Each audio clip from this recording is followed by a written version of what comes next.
دعا مانگنے میں کیا چیز حائل ہوتی ہے؟ شیطان کا وسوسہ، پتہ نہیں قبول ہوگی یا نہیں، اتنی دعا تو مانگ چکا ہوں، ابھی تک تو کوئی نتیجہ سامنے نہیں آیا، اور مانگنے کا کیا فائدہ ہوگا؟ کیا واقعی دعا مانگتے ہوئے یہ وسوسہ نہیں آتا سب کو؟ یا یہ مایوسی کی کیفیت نہیں آتی، میری تو نہیں سنی جا سکتی، معلوم نہیں وہ کون خوش قسمت ہے جن کی دعائیں سنی جاتی ہیں، اس لیے چلو کسی اور سے کہہ دیتے ہیں وہ میرے لیے دعا کر دے، اپنے لیے خود کیا کرنا۔ تو شیطان ہمیشہ دعا مانگنے کے عمل میں رخنا ڈالتا ہے، خلل پیدا کرتا ہے، کیونکہ دعا ایک ایسا عمل ہے جو اللہ اور بندے کے درمیان ایک محبت کا تعلق پیدا کرتا ہے، ایک اپنائیت کا تعلق پیدا کرتا ہے، ایک تقرب کا تعلق پیدا کرتا ہے۔ جب انسان اپنے رب سے مانگتا ہے تو اس کا احسان مند ہوتا ہے، اس کے قریب آ جاتا ہے، اور مانگتا انسان کس سے ہے؟ جس پر مان ہوتا ہے، جس پر یہ یقین ہوتا ہے کہ وہ دے گا، جس پر اعتماد ہوتا ہے کہ وہ میرا بہت خیر خواہ ہے، میرا بھلا کرنے والا ہے۔ انسان ہر ایک سے نہیں مانگ سکتا، ہر ایک کے سامنے اپنی ضرورت نہیں رکھ سکتا۔ تو اگر دیکھا جائے تو ایک اللہ کی ذات ایسی ہے کہ جس سے یہ ساری توقعات پوری ہو سکتی، اللہ کے سوا کوئی نہیں کہ جو انسان کے ساتھ ایسا معاملہ کر سکے۔ اس لیے تمہارا رب کہتا ہے کہ مجھ سے مانگو، اس کو پسند ہے بندوں کا مانگنا۔ اچھا، یہ جو دعا ہے اس میں صرف کسی چیز کا براہ راست نام لے کر مانگنا ہی شامل نہیں، یعنی مانگنے کے طریقوں میں صرف ایسا ہی نہیں کہ ہم کہ یا اللہ فلاں چیز مجھ کو دے دے۔ اس کے کئی انداز ہو سکتے ہیں۔ ایک تو یہی براہ راست کسی خاص چیز کا سوال کرنا، یہ بھی بہت اچھا ہے۔ بندوں سے سوال کرنا برا ہے، لیکن اللہ تعالیٰ سے سوال کرنا تو عبادت کا درجہ رکھتا ہے۔ یعنی کتنا پیار آتا ہے نا اللہ تعالیٰ پہ کہ ضرورت ہماری ہے اور ہمارے اس مانگنے کے عمل کو بھی عبادت کہہ رہے ہیں، کیونکہ ایک تعلق ہے نا، وہ وقت اس کی یاد میں گزرتا ہے، اس کی طرف متوجہ ہو کر گزرتا ہے، اس لیے وہ وقت بھی عبادت بن جاتا ہے، وہ عمل بھی عبادت ہو جاتا ہے۔ تو ایک تو یہ کہ جیسے ہم سوال کرتے ہیں اللہم انی اسألک کہہ کے دعا مانگتے ہیں، یہ جتنی مسنون دعا میں آپ نے دیکھا ہوگا اسألک برابر سوال کا لفظ ہے۔ لیکن کچھ دعائیں ایسی ہوتی ہیں جس میں سوال نہیں کیا جاتا، صرف اللہ تعالیٰ کی حمد و ثنا کر دی جاتی ہے، جیسے حضرت ایوب علیہ السلام نے کہا تھا انی مسنی الضر وانت ارحم الراحمین۔ یہ بھی دعا کا ایک انداز ہے، مانگا کچھ بھی نہیں، بس اپنی تکلیف کا اظہار کر دیا اور اللہ تعالیٰ کی حمد و ثنا کر دی، مجھے تکلیف پہنچی ہے اور آپ سب سے بڑھ کے رحم فرمانے والے۔ یہ بھی نہیں کہا آپ رحم فرمائیے، کہ آپ تو سب سے بڑھ کے رحیم ہیں اور میری تکلیف آپ جانتے ہیں۔ یہ بھی ایک سٹائل ہے۔ اسی طرح کوئی ذکر کر دینا، مثلا استغفار پڑھنا۔ اب استغفار پڑھنے والے کے لیے کتنی خوشخبریاں ہیں کہ اس کا ہر مسئلہ آسان ہو سکتا ہے اس کی وجہ سے۔ خیر اس میں تو بخشش کی طلب ہوتی ہے، ایک طلب کا انداز ہے، لیکن استغفار جو ہے وہ عام دعا سے ذرا مختلف ہے۔ اسی طرح درود شریف پڑھنا، اس میں اپنے لیے تو آپ کچھ بھی نہیں مانگ رہے ہوتے، نبی صلی اللہ علیہ وسلم کے لیے مانگ رہے ہیں، لیکن وہاں کیا ہو رہا ہے کہ جب آپ ان کے لیے رحمت کی دعا مانگتے ہیں اللہ تعالیٰ آپ پہ 10 رحمتیں فرماتے ہیں۔ یہ بھی ایک مانگنے کا انداز ہے۔ اب درود شریف پڑھنا جو ہے باعث برکت بھی ہے، عبادت بھی ہے، ذکر بھی ہے، اور ایک طرح کی دعا بھی ہے۔ اسی طرح بعض اذکار کے آپ نے کتنے فائدے دیکھیں، صبح شام کی دعاؤں میں آپ دیکھیے، آپ پڑھتے ہیں بسم اللہ الذی لا یضر مع اسمہ شیء فی الارض ولا فی السماء وہو السمیع العلیم۔ یہ صرف ذکر ہے، اس میں آپ مانگ تو کچھ نہیں رہے، لیکن کتنی فضیلت ہے اس کی کہ جو شخص یہ دعا پڑھے گا اس کو کوئی چیز نقصان نہیں دے گی۔ اس میں آپ یہ نہیں کہہ رہے کہ یا اللہ میں تجھ سے سوال کرتا ہوں کہ ہر نقصان دہ چیز کو مجھ سے دور کر دے، نہیں۔ پھر اسی طرح اللہ تعالیٰ کی حمد و ثنا کے جو کلمات ہیں، مثلا لا الہ الا اللہ وحدہ لا شریک لہ لہ الملک ولہ الحمد وہو علی کل شیء قدیر۔ عرفات کی حدیث میں آتا ہے کہ آپ نے فرمایا کہ عرفات میں میری دعا اور مجھ سے پہلے انبیاء کی دعا یہ کلمہ ہے، یہ لا الہ الا اللہ۔ اب اگر دیکھا جائے تو اس میں تو کوئی دعا کی بات نہیں، یہ تو صرف اللہ کا ذکر ہے۔ تو یہ بھی مانگنے کا ایک طریقہ ہے، ہم مانگے کچھ نہیں، بس صرف ذکر کرتے رہیں اس کا بیٹھ کے۔ اسی طرح آپ دیکھتے ہیں کہ طواف کے دوران آپ کیا پڑھتے تھے، سبحان اللہ والحمد للہ ولا الہ الا اللہ واللہ اکبر۔ اب یہ دعا تو نہیں، یہ تو ذکر ہے اللہ کا۔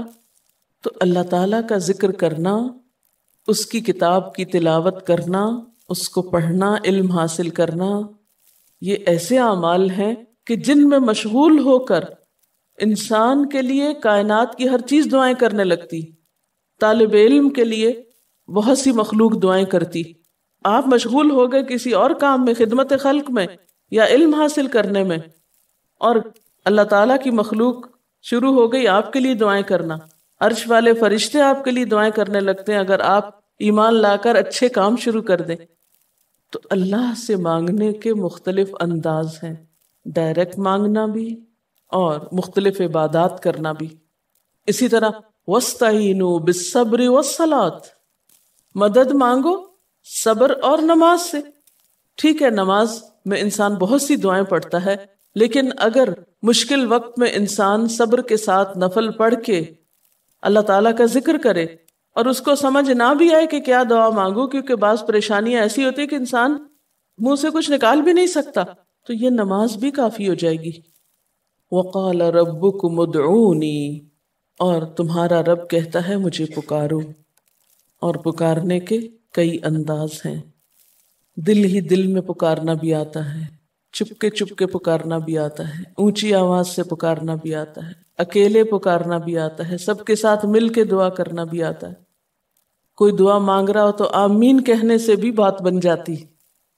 مجھے یاد ہے کہ ایک دفعہ میں عمرے پر گئی اور طواف کے بعد جہاں میں نفل پڑھ رہی تھی، تو نفل کے بعد میں نے سوچا کہ میں اپنی دعا کرتی ہوں. اتنے میں ایک شخص عربی میں کوئی دعا مانگ رہا تھا. اتنی خوبصورت دعا تھی کہ میں نے ایسی دعا کسی سے نہیں کبھی سنی، اور میں نے صرف آمین کہنا شروع کر دیا. میں نے کہا یا اللہ، میری تو نہ زبان میں اتنی بلاغت و فصاحت ہے، نہ مجھے اتنی باتیں آتی ہیں، مجھے تو مانگنا بھی نہیں آتا، تو بس جو کچھ یہ مانگ رہا مجھے بھی یہی دے دے. میں نے صرف آمین آمین آمین کہنا شروع کر دیا. یہ کتنا بڑا اس کا احسان ہے کہ ہم آمین کہہ کے بھی شامل ہو جاتے ہیں دوسروں کی دعاؤں میں. تو اسی لیے دعا کو عبادت کا نچوڑ کہا گیا، کریم، خلاصہ، ساری عبادت کا اوپر کا حصہ. اور ویسے بھی اگر دیکھا جائے تو ہر نماز میں بہت سی دعائیں ہیں. ہر موقع کی اللہ کے رسول صلی اللہ علیہ وسلم نے مختلف طرح کی ہمیں دعائیں سکھائیں. سویرے جو آنکھ کھلتی ہے، سویرے کے اگر آدھی رات کو بھی کھلتی ہے، اس کی بھی دعا ہے. اس وقت سے لے کر کوئی کام ایسا نہیں دین کا یا دنیا کا، اچھا یا برا، جس کے لیے کوئی نہ کوئی دعا نہ موجود ہو. یعنی اتنا خوبصورت عمل ہے دعا مانگنا کہ جس کے لیے کسی خاص چیز کی قید بھی نہیں کہ کہیں بند کے بیٹھو تو ہی مانگو، کہیں پہنچو تو مانگو. نہیں، کہیں بھی مانگو، دن کو مانگو یا رات کو مانگو، کھڑے ہو کے مانگو یا بیٹھ کے مانگو، چلتے پھرتے مانگو یا چپ کے مانگو، منہ سے بولو بھی نہیں اور دل ہی دل میں مانگو تو بھی وہ سن لیتا ہے. کسی بھی طرح مانگ سکتے ہو، کہیں بھی کچھ بھی مانگ سکتے ہو. اس لیے وَقَالَ رَبُّكُمُ ادْعُونِي أَسْتَجِبْ لَكُمْ، تمہارا رب کہتا ہے مجھ سے مانگو، میں تمہاری دعا قبول کروں گا. اور آپ کو پتا ہے کہ ربکم یہ صرف مسلمانوں کا رب نہیں، رب تو ساری مخلوق کا ہے. کافر کا رب بھی وہی ہے، خواہ وہ مانے یا نہ مانے. اس لیے قبولیت دعا کے لیے مسلمان ہونا بھی شرط نہیں. اگر کوئی کافر بھی اللہ کو پکارتا ہے، اپنے رب کو پکارتا ہے، تو وہ اس کی بھی سنتا ہے. اور خصوصاً اگر وہ مظلوم ہو، کسی نے اس پہ ظلم کیا ہو، تو وہ فریاد فوراً اوپر پہنچتی ہے، خواہ وہ مسلمان نہ بھی ہو. اس لیے یہ جو دعائیں ہیں یہ آپ سب کو بتا سکتے ہیں، مسلم نان مسلم سب کو سکھا سکتے ہیں، تاکہ وہ اپنے رب کو پکارے اور رب ان کو ہدایت دے. اور پھر آپ دیکھیں گے کہ دعا کے ذریعے جو اللہ تعالیٰ پر اعتماد بیٹھتا ہے، اور اگر وہ خصوصاً یہ کہ جلدی قبول ہو جائے، تو اس وقت جو ایک خصوصی شکر کی کیفیت آتی ہے. لیکن یہ کہ مایوس نہیں ہونا. بات میں یہ کر رہی تھی کہ اس کے لیے کوئی شرط نہیں کہ کوئی شخص بہت نیک مسلمان ہو یا بہت اچھا مسلمان ہو، وہ تو گناہ گاروں کی بھی سنتا ہے. اس لیے بعض اوقات لوگ جب مایوس ہونے لگتے ہیں نا کہ ہم تو بہت گناہ گار ہیں، ہماری نہیں سنی جائے گی، تو انہیں مایوس نہیں ہونا چاہیے. مایوس ہو کے کہاں جائیں گے سننے؟ کس سے مانگنے جائیں گے؟ ان کو بھی پکارنا چاہیے، خواہ کوئی کیسے بھی گناہ میں ڈوبا ہوا، کیسی بھی حالت میں ہو، اور اس کے لیے بھی مانگنا چاہیے.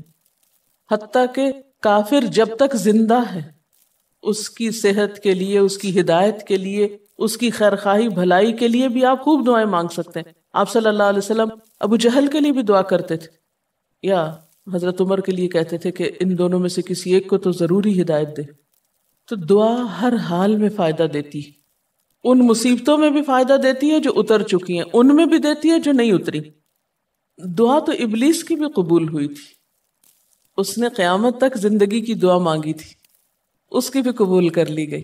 اس نے کہا تھا قال انظرنی الی یوم یبعثون، قیامت تک کے لیے مجھے مہلت دے کہ میں انسانوں کو بھٹکا سکوں۔ تو اللہ تعالیٰ نے کہا جاؤ، تمہیں مہلت دی گئی۔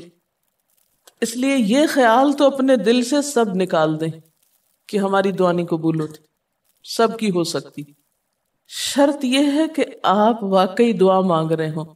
ہاں، جو غافل دل سے مانگے اس کی نہیں قبول ہوتی، کیونکہ وہ مانگ نہیں رہا، وہ تو بس صرف ایک فرض پورا کر رہا ہے، وہ بظاہر دیکھنے میں مانگنے کا عمل نظر آ رہا ہے لیکن حقیقت میں مانگ نہیں رہا۔ تو حدیث میں آتا ہے کہ اللہ تعالیٰ غافل دل کی دعا نہیں قبول کرتا۔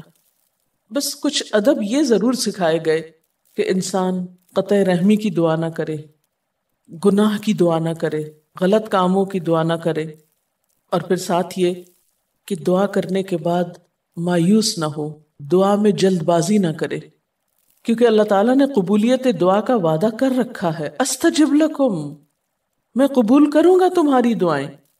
ہاں، یہ ضرور ہے کہ قبولیت کی شکلیں مختلف ہوتی ہیں۔ بعض اوقات تو انسان کو بالکل وہی مل جاتا ہے جو وہ چاہتا ہے، بعض اوقات وہ نہیں ملتا جو وہ چاہتا ہے، بلکہ وہ دے دیا جاتا ہے جو اس کو زیادہ ضرورت ہوتا ہے۔ یعنی ہمارا تو علم اتنا محدود ہے نا، ہم ایک چیز مانگ رہے ہوتے ہیں جو ہمارے حق میں کوئی زیادہ اچھی نہیں ہوتی، اللہ تعالیٰ ہمارے لیے ہم سے بڑھ کر مہربان ہے، وہ ہمیں وہ نہیں دیتا بلکہ وہ دیتا ہے جو ہمیں اس سے زیادہ فائدہ دے سکتا ہے۔ اگر آپ اپنی گزشتہ زندگی کی دعاؤں پہ ایک نظر ڈالیں تو ہم کتنی چھوٹی چھوٹی چیزیں مانگتے رہے ہیں، اور اللہ تعالیٰ نے ہمیں اس سے بڑھ کر عطا کیا ہے۔ ہم سب کو جو اللہ تعالیٰ نے دین کی سمجھ دی یا دین کو سیکھنے کا شوق دیا، ضروری نہیں کہ ہم سب نے یہ مانگا ہی ہو کہ اللہ تو ہمیں موقع دینا اپنے دین کو سیکھنے کے لیے، سکھانے کے لیے، لیکن یہ ضرور ہو سکتا ہے کہ ہم زندگی میں کچھ اور مانگتے رہے اور ہمیں وہ نہیں ملا، یہ نعمت مل گئی اور وہ ہمارے حق میں زیادہ بہتر ہو گئی، اور یہ ہو سکتا تھا کہ ہمیں وہ چیز مل جاتی اور آج ہم اس چھوٹی سی چیز کو لے کر اس کا شوق بھی پورا کر چکے ہوتے، اس کی ساری اٹریکشن ختم ہو چکی ہوتی، کیونکہ دنیا کی کوئی چیز ایسی نہیں جس کی اٹریکشن ختم نہ ہو جائے یا جس کی ویلیو گھٹ نہ جائے، جو پرانی نہ ہو جائے۔ لیکن قرآن کا علم ایک ایسا علم ہے جو ہر دم نیا لگتا ہے، ہر دم زندگی دیتا ہے، خوشی دیتا ہے، سکون دیتا ہے، ایک راحت ملتی ہے، یہ پرانا نہیں ہوتا۔ پھر اسی طرح یہ بھی ہوتا ہے کہ بعض اوقات انسان کی کوئی آفت ٹال دی جاتی، آپ مانگ رہے ہیں رزق، تو وہ رزق میں برکت تو نہیں ہوتی مثلاً، لیکن کوئی بیماری آپ سے ٹال دی جاتی کہ خدا نہ خواستہ آپ کو اگر مال مل بھی جائے اور ایسی بیماری لگ جائے کہ سارا مال اس میں ڈوب جائے، تو مال بھی گیا اور تکلیف الگ۔ تو اللہ تعالیٰ اپنی رحمت سے آپ کو زیادہ مال تو نہیں دیتے، مگر وہ بہت بڑی بلا سے محفوظ رکھتے ہیں، کسی حادثے سے بچا لیتے ہیں، کسی ایسی پریشانی سے بچا لیتے ہیں کہ جس میں آپ کا سب کچھ ہی کھپ جاتا، کیونکہ ہمارے پاس کوئی رائٹ تو نہیں ہے، ہم کو ڈیزرو تو نہیں کرتے کہ ہر وقت ہم امن و امان میں رہیں۔ ہمارے اپنے گناہوں کی بدولت، کئی بیرونی اسباب کی بدولت کوئی مشکل، کوئی حادثہ، کوئی مصیبت کسی بھی وقت آ سکتی، جو دنیا میں مختلف لوگوں پر آتی رہتی۔ ہم ہر امن ڈیزرو تھوڑی کرتے ہیں، یہ تو اللہ کی عنایت اور رحمت اور نعمت ہے کہ وہ جو ہمیں دیے ہوئے یہ، اور یہ عین ممکن ہے کہ ہم کوئی اور دعا مانگتے ہوں اور اللہ تعالیٰ اس کی بجائے ہمیں عافیت میں رکھے ہوئے ہو، ایک پرسکون زندگی دیے ہوئے ہمیں کہ ہمارے ہاتھ پاؤں سلامت ہیں، ہم بول سکتے ہیں، ہم دیکھ سکتے ہیں، ہم کھا پی سکتے ہیں، ہم چل پھر سکتے ہیں، ہم کسی کے محتاج نہیں ہیں۔ کتنا بڑا احسان ہے اس کا۔ اس لیے اگر کوئی دعا وقتی طور پر بعین ہی قبول نہیں ہوتی، بعین ہی کا کیا مطلب ہے؟ ایز اٹ از، جس طرح ہم چاہتے ہیں، تو بھی کوئی بات نہیں، صبر کرنا چاہیے، لیکن یہ نہیں سوچنا چاہیے کہ نہیں اللہ تعالیٰ دعا نہیں سنتا۔ ایک اور جگہ پر بھی فرمایا وَإِذَا سَأَلَكَ عِبَادِي عَنِّي فَإِنِّي قَرِيبٌ أُجِيبُ دَعْوَةَ الدَّاعِ إِذَا دَعَانِ فَلْيَسْتَجِيبُوا لِي وَلْيُؤْمِنُوا بِي لَعَلَّهُمْ يَرْشُدُونَ. جب میرے بندے آپ سے میرے بارے میں سوال کریں تو آپ بتا دیجئے کہ میں قریب ہوں، بہت قریب ہوں. اجیب دعوت الداعی، میں پکارنے والے کی پکار کا جواب دیتا ہوں. استجب لکم، قبول کرتا ہوں. یہ ایسے دل کے بہلانے کے لیے نہیں کہا گیا، یہ حقیقت ہے، یہ سچ ہے. اس پر ہمارا ایمان اور یقین ہونا چاہیے پختہ، اور اس کو چھوڑ کر اوروں کے پاس نہیں جانا چاہیے، کسی اور سے نہیں مانگنا چاہیے، صرف اسی سے مانگنا چاہیے، کیونکہ یہ عبادت بھی ہے اور پھر وہ ہر چیز دینے کے قابل بھی ہے. اس کی قدرت، اس کا علم، اس کی رحمت ہر چیز پہ چھائی ہوئی ہے. اس لیے اس سے مانگتے چلے جاؤ، اور پھر کبھی ایک انداز سے، کبھی دوسرے انداز سے، کبھی تیسرے انداز سے، لیکن اس سے ہمیشہ اچھی امید رکھو. لا تقنطوا من رحمت اللہ. لیکن اس کے ساتھ ساتھ ہمیں کچھ فارمل آداب بھی سکھائے گئے ہیں. ایٹ ٹائمز ان کا بھی لحاظ رکھنا چاہیے. یعنی ہر وقت دعا مانگنے کے لیے فارمل انداز اختیار کرنے کی ضرورت نہیں ہے. مثلا صبح شام کے اذکار ہیں، چلتے پھرتے آپ پڑھ سکتے ہیں. اب مثلا باتھ روم میں داخل ہونے کی دعا ہے تو اب آپ پہلے سے تسبیح اور درود شریف تو نہیں اس کے پڑھیں گے، یا نکل کے وہ ساری فارمیلٹیز تو نہیں پوری کریں گے جو دعا کے اول آخر کی جاتی ہیں عموماً، جو فارمل دعا مانگی جاتی. تو ایٹ ٹائمز آپ بس ڈائریکٹ دعا مانگ لیں، ایٹ ٹائمز آپ پوری فارمیلٹیز کے ساتھ مانگ لیں. اور اس میں آپ دیکھیے کہ فارمل دعا مانگنے کا طریقہ کیا ہے کہ اللہ تعالیٰ کی حمد و ثنا سے شروع کیا جائے، نبی صلی اللہ علیہ وسلم پر درود بھیجا جائے. پھر اسی طرح یہ ہے کہ دعا میں عاجزی ہونی چاہیے، مانگنے کا انداز غالب ہونا چاہیے. شعر کے انداز میں چیخ چلا کے دعا نہیں مانگنی چاہیے، یا تقریر کے انداز میں دعا نہیں مانگنی چاہیے. امید اور خوف کے درمیان اعتدال کے ساتھ. پھر اسی طرح یہ کہ دعا میں مبالغہ آرائی نہیں کرنی چاہیے. پھر اسی طرح کچھ چیزیں ایسی ہیں کہ جن کا اگر اہتمام کبھی ہو سکے، کبھی کبھار تو بہت اچھا ہے، اور خصوصی جو قبولیت کے اوقات ہیں ان کا لحاظ رکھتے ہوئے ان مواقع سے فائدہ اٹھانا چاہیے. مثلا رات کے تیسرے حصے میں، یعنی سحر کے وقت. پھر اسی طرح اذان اور اقامت کے درمیان، صف میں کھڑے ہو کر، صدقہ کرنے کے بعد، کوئی بھی نیکی کا کام کرنے کے بعد، عصر کی آخری گھڑی میں، جمعے کے دن ایک خاص گھڑی میں، سجدے میں دعا، رات کو آنکھ کھل جانے پہ دعا، امر بالمعروف اور نہی عن المنکر کے بعد دعا، تلاوت قرآن کے بعد دعا، عرفہ کے دن کی دعا، رمضان کے مہینے میں خصوصاً روزہ افطار کرتے وقت دعا، پھر عادل امام کی دعا، مسافر کی دعا، بارش کے وقت کی جانے والی دعا. یہ خاص قبولیت کے اوقات اور اسباب ہیں. پھر التحیات اور درود شریف کے بعد کی جو دعا ہے جو ہم بیٹھ کے نماز کے آخر میں پڑھتے ہیں، یہ بھی صرف رب جعلنی تک ہی نہیں بلکہ اس سے زیادہ دعائیں بھی ہیں. پھر اسی طرح جب اللہ تعالیٰ پر بہت پیار آ رہا ہو، بہت دل اس کی طرف متوجہ ہو، کیونکہ اللہ تعالیٰ غافل دل کی دعا نہیں سنتے، تو جب دل بہت متوجہ ہو تو فوراً دعا کے بھی فائدہ اٹھا لیں. اسی طرح اضطراری کیفیت میں، بہت بے چینی کے وقت، جب کچھ سمجھ میں نہ آ رہا ہو، بیماری کے وقت، پھر اسی طرح سفر کے وقت، پھر اولاد کی دعا ماں باپ کے لیے، ماں باپ کی دعا اولاد کے لیے، استاد کی دعا شاگردوں کے لیے، شاگردوں کی دعا استاد کے لیے. اور جب دعا مانگے تو انداز کیا ربنا اغفر لی ولوالدی وللمؤمنین، اپنی ذات سے شروع کر کے والدین یا قریبی لوگوں کے بعد پھر سب کے لیے عام دعا. پھر اسی طرح وضو کے بعد کی دعا، کعبہ کو دیکھتے وقت جب پہلی نظر سے دیکھیں، پھر حتیم کے اندر، پھر سعی اور طواف کرتے وقت دعائیں پڑھنا، پھر مزدلفہ میں.